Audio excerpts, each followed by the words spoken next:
So just got a mint mocha. Never tried it before, but I must admit it does kind of work. But yeah.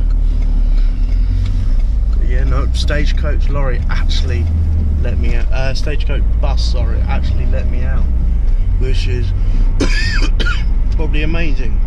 Must be my lucky day. Go and get a lottery ticket. But yeah, no, there's I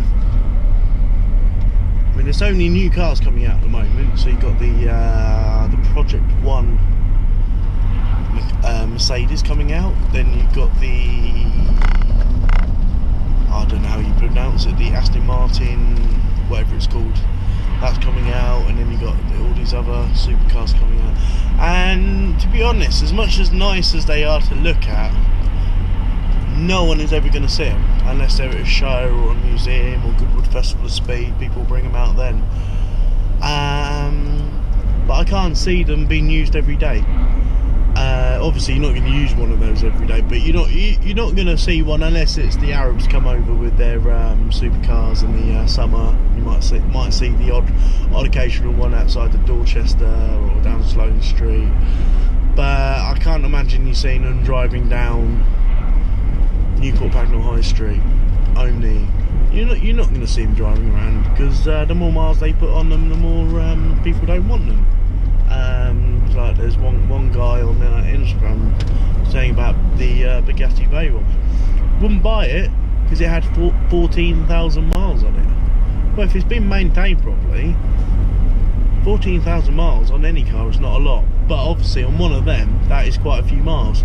But it's nearly a 10-year-old car. It's done 1,000 or 2,000 miles a year. So I would assume that would be better than one that's only done 5,000 miles.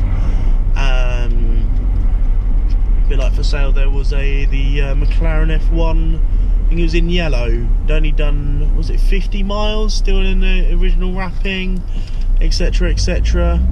But you know, he was bought an investment 30 years ago. He never knew that it would be one of those cars that would. I can't remember what it sold for, 10 or 15 million. But the new owner's not going to take all the wrapping off and then use it as a new car, because it loses its value then, because it's a time warped car. So obviously you're stuck in that predicament. You buy it and then you do exactly the same thing. You put it in a preheated, warm garage, have people service it every year, but don't actually drive it. So you'll find in 50 years time there will still be this yellow McLaren F1 with no miles on it. But compared to some of these 250 GTO Ferraris that are being used for racing, Goodwood Festival of Speed, revivals, classic racing, etc., you probably find that, even though it might have more miles, etc., that will be in better condition than one that's only done 50 miles. Now, you know, then there was there's so many where that was it, 150 miles on a Ferrari Enzo 54 plate. So you're thinking a 2004 car with 150 miles. Yes, it was worth 1.2 million, but what a waste of an absolutely amazing machine. Yes, I get it. It's the value. It's brilliant. It's obviously it is an investment. You're not buying the car because you enjoy it. You're buying the car because you want to make money out of it, which I understand. But it's still going to be worth money. Now, I'd be probably one of these people that have one of these and I'd use it. So after a few years, it'd be worth nothing. Like, for example, I've got my Laguna. I've had it since July, mid-July, and I've done 13,000 miles in it. It's worth nothing anyway, but obviously it's going to be worth even less. But if it gets you to what you want to do and what you want to go, where you want to go, and everything else, that much better than something just sitting there. And obviously that's not a good example, but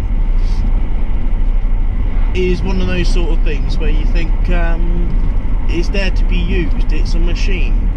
I know obviously Ferraris, Lamborghinis are completely different kettle of fish, and but if I had a collection of those sort of cars, I'd be using them, or at least want to take them out 3 or 4 times a year. Yes, put 500 miles on them, put 500 miles on them. Boo hoo. There was a guy in Evo magazine, I think he's left now, he was called the Secret Supercar Owner, and he had a Ferrari F40, and he said the more it gets used, the better it works. The less you use it, the more it breaks. Like there was a customer I used to have in one of my old shops, got a Ferrari F40, and I said, oh, how's the F40 going? He said, well, master slave cylinder's on its way out, gearbox out jobby, and what was the other bit? Ah yes, the turbo gaskets went. Now, obviously that's not his fault, but maybe the bloke before hadn't have used it that much, to the point where obviously next owner ends up having issues because it's not been used, which obviously for him is a bit annoying. If you want to use a vehicle, you want to use it. It's there to be used, it's a car, it needs to be driven, but obviously rather annoying for him that it was broken. He's got a 600 to 800,000 pound car that he can't use because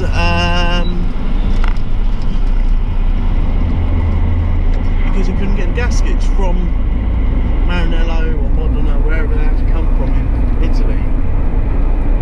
He had to wait until gaskets came, then he could use it, but then he had another issue where the gearbox ain't working properly, so you can't win. So that's a wrap for this one.